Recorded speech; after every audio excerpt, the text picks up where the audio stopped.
That laugh. A laugh Tim and Nancy Wynn can only hear through videos. She kind of squeals when she laughs or smiles. Yeah, I just love it. I can still hear it to this day. 3-year-old Mackenzie died in May. She fought hard, but it was just so hard on her body, and she was in the water a little too long.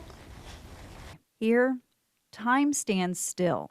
Into her room. Her room, untouched.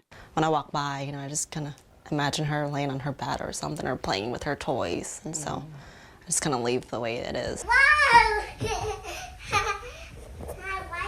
I like it. I like it. I like it. Maybe, just maybe she just will walk out one day. It's not gonna happen, but it just makes me feel a little better. Like maybe I'm in denial, but it just makes me feel better to know that her stuff is here.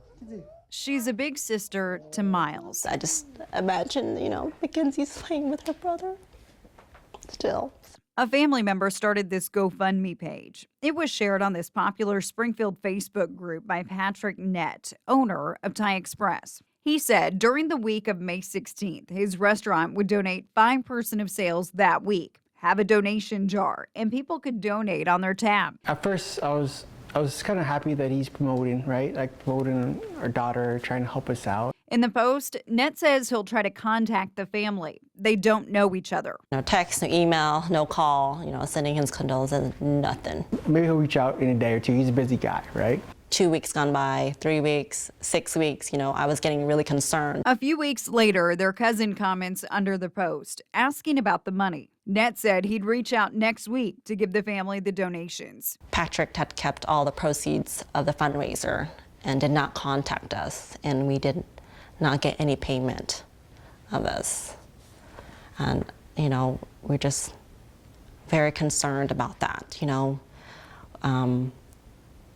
mortified, to be honest. In July, Nett got this certified letter from an attorney wanting an explanation and got no response. In September, a copy of the same letter was hand-delivered. The attorney tells On Your Side Nett called. They played phone tag, but the attorney says he was never able to leave a voicemail because Nett's inbox was full. Nett did not formally respond to the letter or contact the family. Our biggest sin is that we want others to know, that what truly happened, so everybody up to this very point believed that he donated money to us. To not hear a word from Patrick is just, I just can't believe it.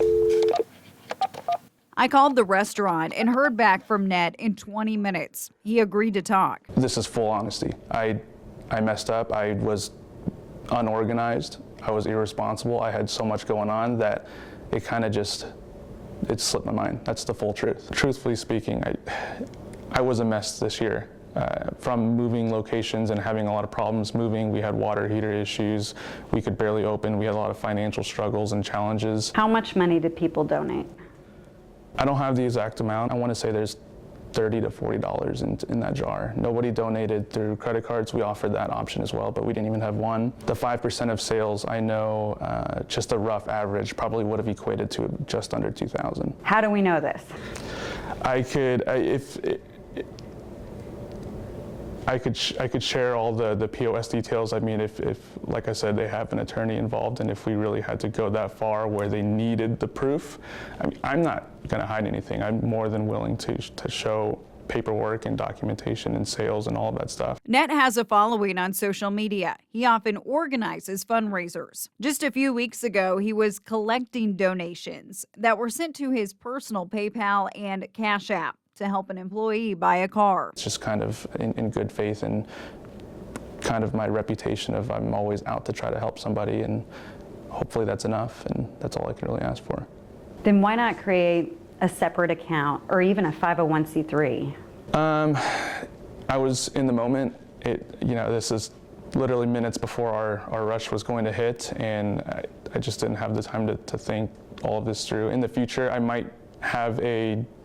could create a second account, maybe make it an account where I have multiple staff, maybe managers with access to it so they can hold me accountable. How I feel is take advantage of my daughter's death, untimely death, and just take advantage of us during this difficult time, just to, purely promote his business. That's not the intention at all. And I'm sorry if she feels that way. And I'm not sure if there's anything I can say or do to change her mind. It was my poor execution that happened. I'm really sorry to the family that I didn't handle this better. And I can only promise that I will make it right, and promise to everyone that's listening or watching that I will do better moving forward in the future. No amount of money can relieve the tremendous amount of grief that we're dealing with right now, and then to know that somebody's taking advantage of our, our tragedy is just really hard, and we don't want it to happen to anybody else. We taped the interview with Patrick Nett nearly 2 weeks ago, so we asked for an update on the money today. Nett said the Wynn's attorney told him they would reach out after they hear what Nett had to say to KY3. But the attorney tells me that's not true, and Patrick was supposed to reach out. The couple says at this point they're not interested in the money, just the explanation. Nett still promised this afternoon he plans to give the money once he gets instructions from the attorney. We'll update you when we hear more. For On Your Side, I'm Ashley Reynolds.